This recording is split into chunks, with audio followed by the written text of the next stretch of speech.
Welcome to the Unstoppable Pursuit podcast, where we're pushing the limits in business, life, and health. Today, it's episode 23. We're talking about believing in people. It comes from Relationships 101 by John C. Maxwell. I'm Brian Benson, and next to me, well, he's the guy who occasionally buys Starbucks for people behind him in line, but he always asks, what'd they order? Mr. Michael Stull. Yeah, exactly. I don't want a $25 Starbucks bill.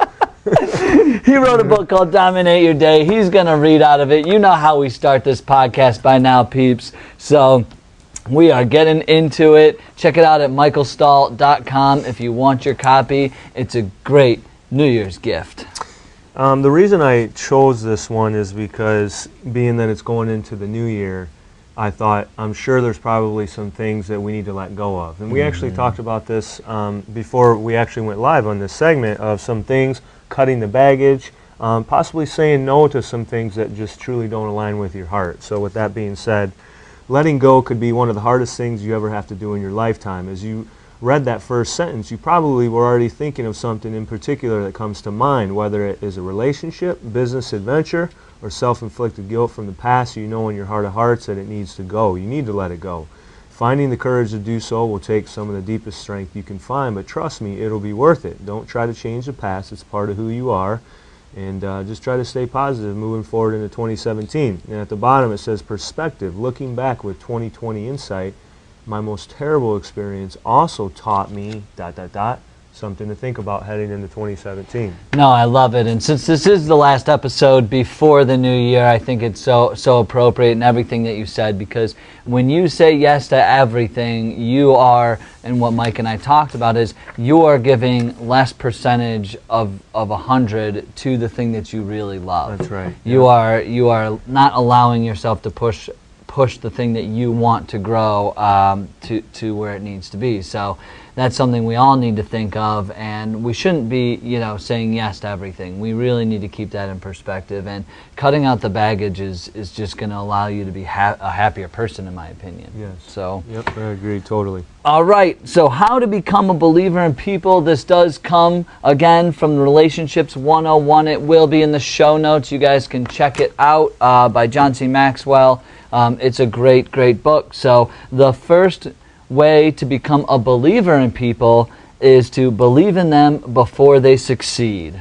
I like that we're doing this one because, again, Brian and I, we seem to talk a lot about this stuff off air before we actually start recording. So we've talked about this stuff probably like 10 minutes ago, but this whole segment in particular makes me think of you, it makes me think of my parents, it makes me think of like George, Glenn, all my close friends. It makes me think of Lindsay, like all the people that truly have been encouraging to me on my personal journey, like I feel like I've been to you, and like how, Therese has been to you. So, I think that this concept of believing in them before they succeed, I think about my parents, like going back in time, they always instilled that belief in me, which for me really encouraged me, made me more confident.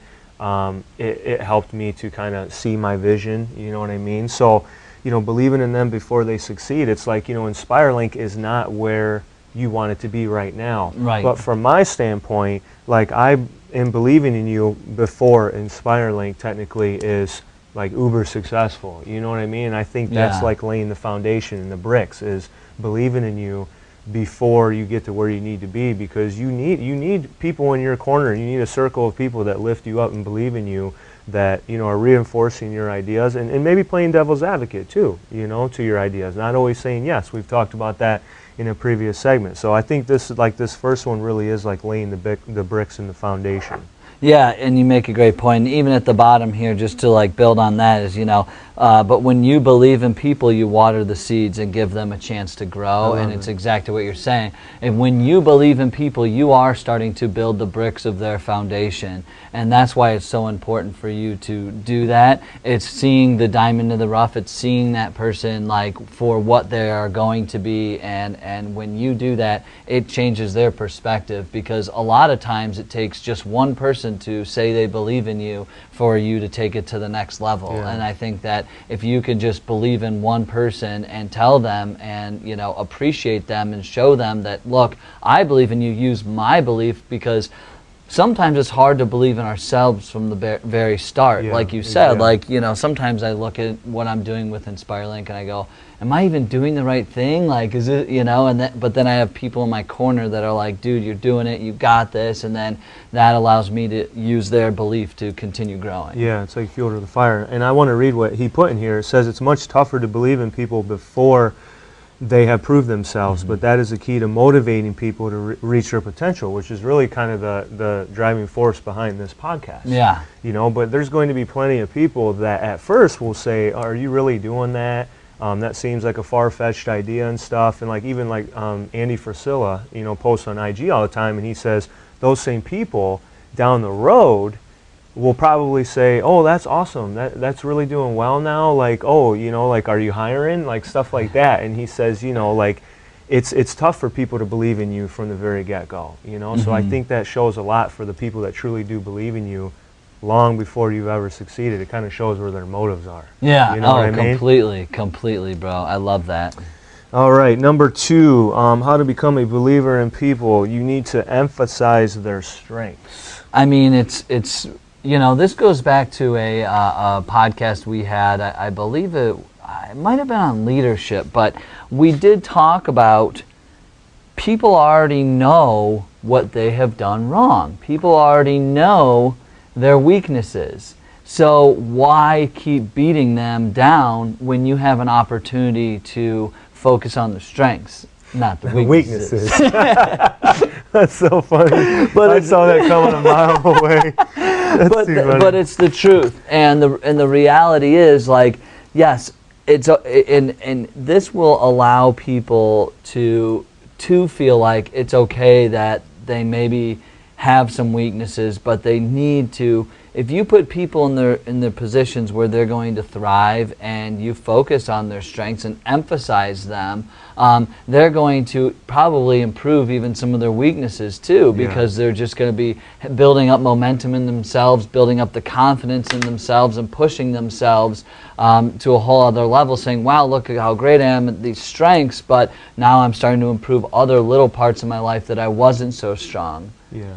Yeah, and we're always our biggest critic, which we've spoken about that in previous segments. So it's like, you know, for me, like, you know, personally, I always use basketball as the example. Like, you know, if I made a mistake or something, or I knew what my weakness was, like, I didn't need my coach to, like, point that out. You know, I already knew, you know, and I already was beating myself up so badly because we are our own biggest critic, you know. But my high school basketball coach, he was awesome at kind of overlooking that.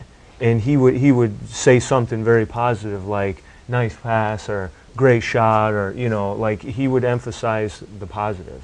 You know what I mean? And by doing that, like what you said, it kind of does improve the negative. It improves what you're not good at, even though he didn't point it out specifically. You know, there's a big difference between constructive criticism and just flat out like negativity. Yeah, you know, and I completely. think finding the happy medium between that is key. Yeah, I mean, and the reality is, you know, and I want to just read this like last part, but by emphasizing people's strengths, you're helping them believe that they possess what they need to succeed. And that's, I think, so important, is when you continue to build people up, they will be able to walk into their own greatness. You know, they'll be able to step up and say, I do have what it takes. Right. But, you know, you need to help people in that aspect sometimes, because I think that, like you said, we'll always be down on ourselves. Mike and I will always watch these podcasts over and over going, geez, we could have done this better, yeah, we could have done that better, we could, yeah. We're always sad over here.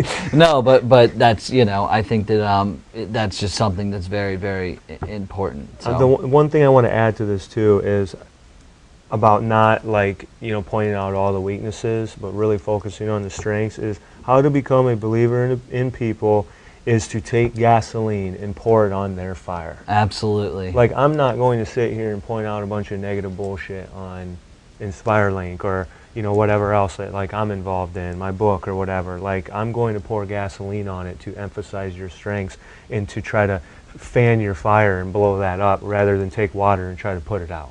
Yeah. You know what I mean? Oh, dude, 100%. And it even says in here, and this is out of the book Relationships 101. If you want to build great relationships with people, you will be the gasoline to their fire when they're doing something great. When they are doing something, and when they are doing what they love, you will always help them push that forward, and that will create more of a bond, that will create more energy, and that will strengthen the relationship between you and that other person. That's why Mike and I get along so well, I think. Yeah. Yep. I would agree with that. Cool, man. Okay. All right, so the next one, to become a believer in people, you must list their past successes. I think this is an important one, and honestly, and it even talks, it's funny that they talk about the Bible in this one, because you can make it biblical. And I'm going to speak a little bit on behalf of my faith, but also, I think about just, all the different transitions in my life and whatnot. Like, each transition served a major purpose for me.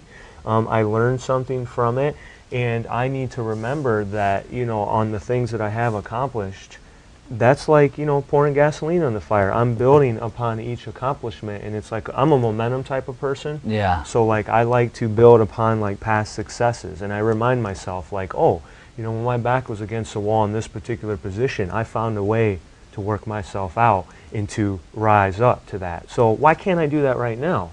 I did it in the past, I can do it now.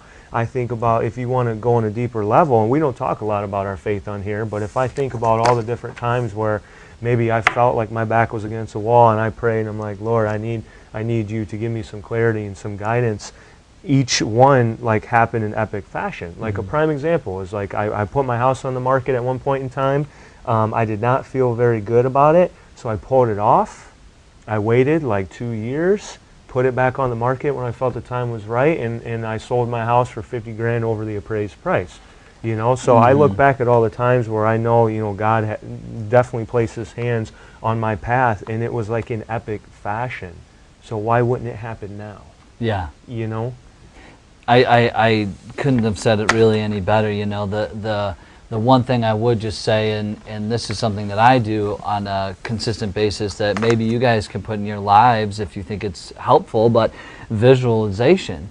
I mean, before I go into, this is like, even back in my soccer days, I used to do this, but they used to teach me how to visualize. So I'd always visualize when I was great, when I made like an amazing save, or because I was a goalie, like when I did something really good for my team. So I'd always visualize and get that feeling. Yeah. So once you have that feeling, it's like you said, it builds confidence and momentum that's like, I've done this before, why can't I do it again? Yeah, well, you're just going like back you said. to a familiar place of strength, basically. Yeah, and that feeling that it brings, that's what I think is so, it brings that adrenaline rush back. It it kind of helps you push yourself into a greater place. So. Yep, totally. All right, what is this, number 4? Yeah. Number 4, how to become a believer in people, instill confidence when they fail. And I'm just going to go to the bottom here, to Babe Ruth here. I mean, never let the fear of striking out get in the way.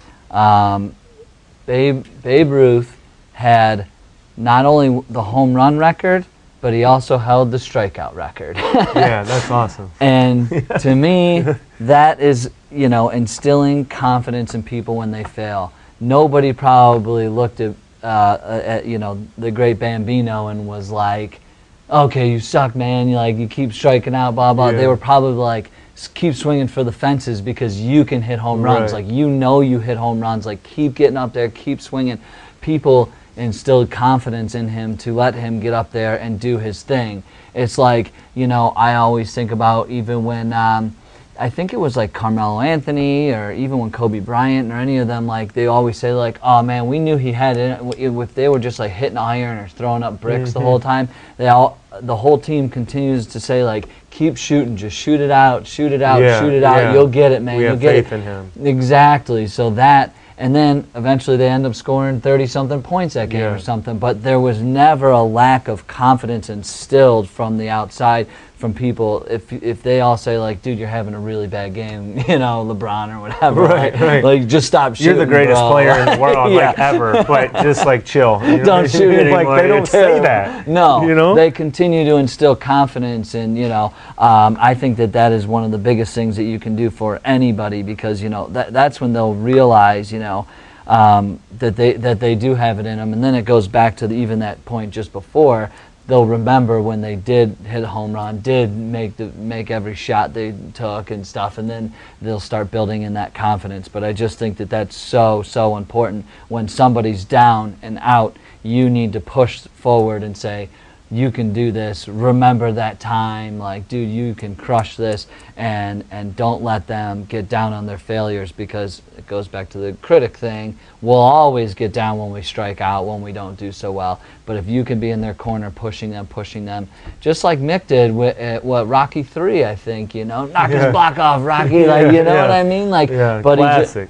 He just say you can get in there and crush it. So. Yeah. The two things I want to add to this is the quote, "The master has failed more times than the beginner has even tried." So keep that in mind, that you know, like, we're all bound to do things that maybe don't end up the way we want them to, but that doesn't mean that they're wrong or right. It may end up differently, you know, but remember that quote. And then the other thing that this reminded me of is there was a series of commercials for Michael Jordan of him.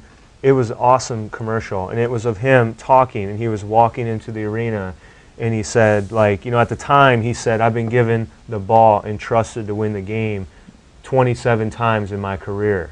And, he missed it 27 times right, or something. He, like, and missed he goes, more than he made, yeah, for and sure. I missed it 27 times to win the game winner. And he says, and that is why, or no, he says, I have failed over and over and over again. At the very end of the commercial, I get goosebumps talking about it. Look it up on YouTube. He says, I've missed it over and over and over and failed, and that is why I succeed. Yep. And then it cuts the commercial, and I'm just thinking, that's epic. Like, the greatest of all time, Michael Jordan, he's been trusted to, you know, take the game-winning shot, and I think it said that he missed like 27 times, you know, 27 games. And he said at the end, and that is why I succeed.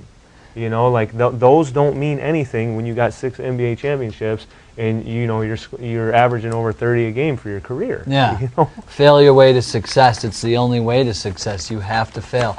If you go talk to any successsul person in the entire world, I can promise you. Which you don't have any experience I with have that. Interviewing. Check out inspirelink.com. I mean, check out Brian's feed. He's got plenty of successful people. The failure stories are incredible lessons. But yes, you know, they will all definitely tell you that they all failed way more than one time to hit a home run. So interesting stuff, man. Yep. So the next one is, and I really like this one because it kind of goes on like teamwork, but to become a believer in people, you must experience some wins together. I like this one because, you know, I wouldn't want to do this podcast by myself.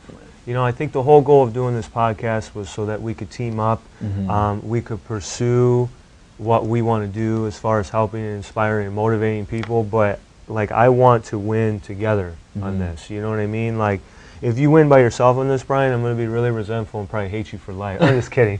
No, but like, you know, like, yeah, I mean, it's awesome to win by yourself, but I think it is even better to do epic things together as a team. We've talked about teamwork before, and that involves bringing out the best in someone, not the mess in them. So, you know, if there's like trigger things for you, I'm probably not going to bring those things up. I'm going to lean more on the things that I know lift you up and inspire you and motivate you, because I know if you're doing your best on this podcast, that's probably going to inspire me to do my best as well.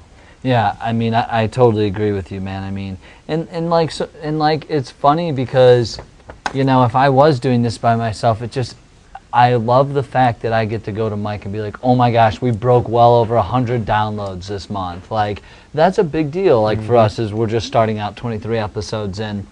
And these are just like small wins that Mike and I celebrate together, and it's just, but it also like grows our bond, grows our relationship, and helps us push even further and more together. It helps us remind each other, hey, look, we are getting a lot of downloads. We are starting to build this thing. There is people listening. There's some momentum. Yeah. So, you know? And having each other to constantly remind each other that we're seeing wins together is a really big deal. Yep. This what is is your this, turn. number 5? Yeah. Is this number 5? 5 or 6, I don't know. How to become a believer in people. You visualize their future success. Yes, this one for me, you know, I just did talk about visualization of the past, but you have to visualize the future. And even just this part right here is each time you cast a vision for others and paint a picture of their future success, you build them up, motivate them, and give them reasons to keep going. And I think if you can help them, because many people are looking out at life with a blank canvas. If you can become the artist and help show them, hey, look, this is what it could look like. Imagine this. And this is what gets people excited and motivated in your team. I mean, this is why, especially in like the network marketing world, like this is huge in the MLM space. This is like painting the vision of, hey, look, this is what you could do for yourself. This is what you could do for your family. This is how the freedom that you could have. Like, you know, you hear these stories over and over, but you could do that in your company. I mean, imagine having the employees like big bonuses at the end of the year, things of that nature. It's like what your life could be like, but having somebody like help paint that vision and help experience that with you through like a visualization process can be absolutely massive, and them being really motivated to want to crush it. Yeah, I totally agree. I have 2 thoughts for this one. The first one is, and I'll try to make them kind of short because the second one's a little longer because I'm kind of reading it off of this. But the first one was there was an experiment that students did where they had rice in 2 jars. Did you hear about that? No, I don't think I have. Okay, and what they did is on 1 jar of rice, every day they went up to it and they literally said negative things to the jar of rice. And this is a true story. They were saying negative things to the rice. Well, and then the other jar of rice they went up to every day and they said very nice things to this jar. I mean, this is a cool story. And over time, the jar that was being spoken to very nicely with the rice stayed white. The jar that they were speaking negatively to actually started to develop mold and stuff on the inside of it. Yeah, and so that makes me think about visualizing your their future success. You're speaking positive things to this person, and you're fanning their fire. And then the other cool thing is actually, I'm going to take it right out of the book, but I'm going to make a long story short, is they took a rat and dropped it into a jar of water, placed it in total darkness, and they timed how long the animal would continue swimming before it gave up and allowed itself to drown. They found that the rat lasted a little more than 3 minutes. Then they dropped another rat in the same kind of jar, but instead of placing it in total darkness, they allowed a ray of light to shine into it. Under those circumstances, the rat kept swimming for 36 hours. That's more than 700 times longer than the rat that was swimming in the dark, because the rat could actually see it continued to have hope. Yeah. Like, So, man, like is so that's pretty powerful. epic. That's very powerful on that your words and the things that you speak to people truly do matter. Oh, You can so crush much, someone bro. with your words, you know, or you could lift them up and be maybe this huge turning point for them to go out and pursue what it is they feel their life purpose is. You know? If you can shed I mean, a little bit of light man, on somebody, that's serious. Because I mean, yeah, it is. It's huge. We're always running through rabbit holes, you know. But if you can help somebody see the light at the end of the tunnel, and understand that it's there, let's help them get there and visualize that. They could be swimming forever. That little bit, that glimmer of hope, can change somebody's life completely, dude. Yeah, if you have the opportunity, especially moving forward in 2017, to maybe be a little ray, I know it sounds very corny to say that, to be a little glimmer of hope for someone. I mean, just think about what I just said with those 2 rats. The one that had no glimmer of hope and it was in darkness, it gave up. You know, so if you could be that little ray of light for someone, by all means, step up to the challenge and pay it forward and do so. Dude, I love it. You know? I love it, man. All right, well, the last one here, and I'm glad you're doing this one because I like this, and I like this for both of us because it's just so good. But you know, expect a new level of living. I love this. I think both of us have something very good to add, because I think being an entrepreneur. If you ask an entrepreneur this, I think that it really stirs up some passion in them to speak on this. Like, I'm thankful for where I'm at. I'm thankful for where you're at. I'm thankful for everything in my life. But does that mean that I'm complacent? Absolutely not. I expect self-improvement for not only myself, I expect it of you, and I expect us to rise to greater levels. And when we rise to greater levels, that will bring new things into our life. You know, now, again, we've talked about this in the past. It's not like we're materialistic people, but I am inspired by certain things, which I may be inspired by fancy cars or houses, and you may be inspired by something totally different. Now, that doesn't make it right or wrong, but it's just specific to me. I'm not saying that's what I'm motivated by, but I do expect a new way of living. I expect a higher way of living. Like, you know, my motto is dominate your day always, one word, in two words, in all ways. Like, dominate always, in all ways. Like, always, like, expanding, like, expecting to, you know, be improving, I guess, is what I'm trying to say. Yeah, and if you can help somebody understand that and go there, I mean, what expanding your horizons. Yeah, you know? Exactly. And sometimes it's tough, but if you can have that one person behind you, like, sort of like an accountability partner, like, I know you can do better. Like, you know what I mean? Like, sometimes I think we get away from that, but if you can have that one person that believes in you and knows you can do it and helps you, like, rise up, it can change. That will change your whole life, and you should not only expect that of yourself, but, like, you know, expect that of other people. Expect that about the people, from the people you surround yourself with. If you continue surrounding yourself with duds and people who are not energized and are not wanting to expect more from themselves, then, like Mike's book said, you need to cut that baggage out of your life, and you need to hang out with people who are going to be energizing and who do expect a lot from themselves. So try to find those people, and then everybody's expecting more from their own lives. Like, you should just want this for yourself,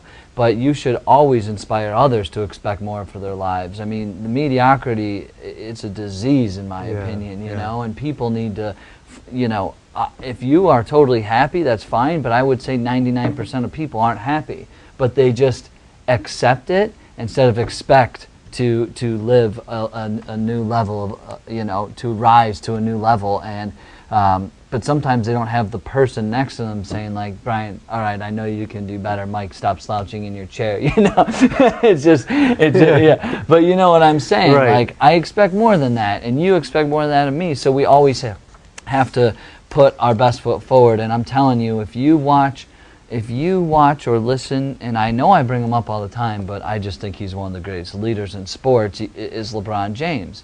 If you watch him get so pissed off at Kyrie or Kevin Love or anybody on his team, he took the worst team in the world to the finals. And then when he left Cleveland, guess what? They only won like 11 games. I was like, that team went to the finals the year before. How did that happen? But you know what? He looked at those guys and said, I expect you to take your game to a whole other level if you're on my team. Right. And I think that inspired people and motivated them, and that's why they did so well. I cannot even add to that. I was just going to say it truly is an accountability thing. Like, you are holding other people that you believe in accountable to being the best that they could possibly be. And I would say that LeBron does that. Michael Jordan, I keep going back to Jordan because it's episode 23, but that's LeBron's number 2. That's true. You know, but like, even like Jordan, you know, in practice, like, he would, like, get on his teammates so bad because he expected the best out of him. Like, one time he actually, like, punched Steve Kerr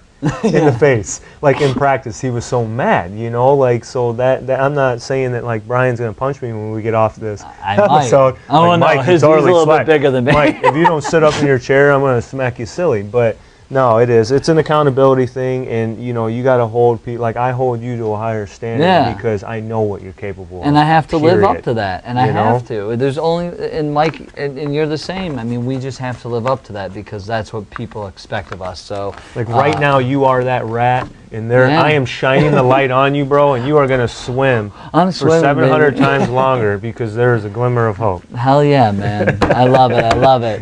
All right, let's get into the challenge today, guys. And that is from this very first point is believe in them before they succeed.